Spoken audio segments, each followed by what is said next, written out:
All right, so what is the level one?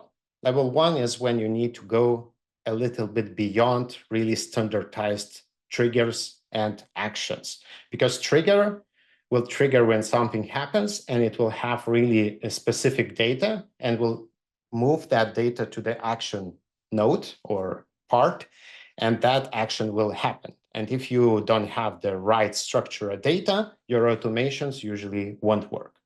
And that was the problem with the automations until AI.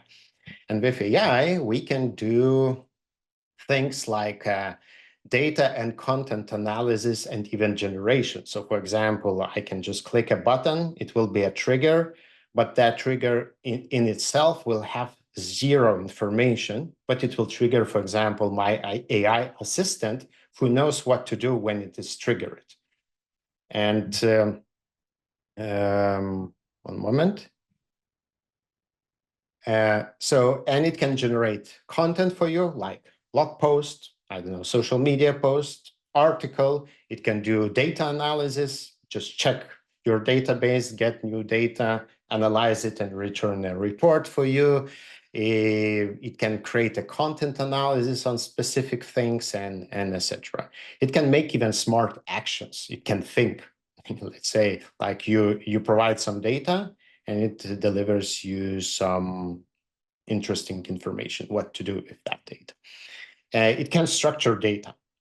And this is one of the most popular things, at least in my personal automation field, where I structurize data from unstructured data. So for example, I can do a Google search query on the web, yeah, and I will get all these results. I don't know what I will get, but I can ask AI assistants to get or extract data, what I'm looking for, and provide it in very structured way. So trust me, only this part can help you to automate your business in a really different level.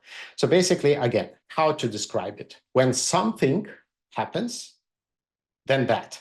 Usually you know the outcome you want to get, but you not always know what will be in between or what you will get in the first place, what data you will get. But you have some instructions what to do with that query.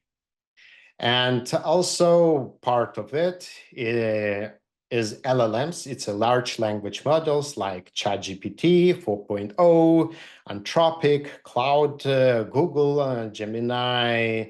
You can use, when we're talking about automations, we don't use usually those user interfaces what normal people use. I will call normal people because if you go on the web page and just open ChatGPT and chat with the chat, it's not really automation. It's just an application, but what basically uses in the backend the same API connection and knows what to do and how to send data. When we're talking about automation, I always mean what we talk about API part of all these large language models.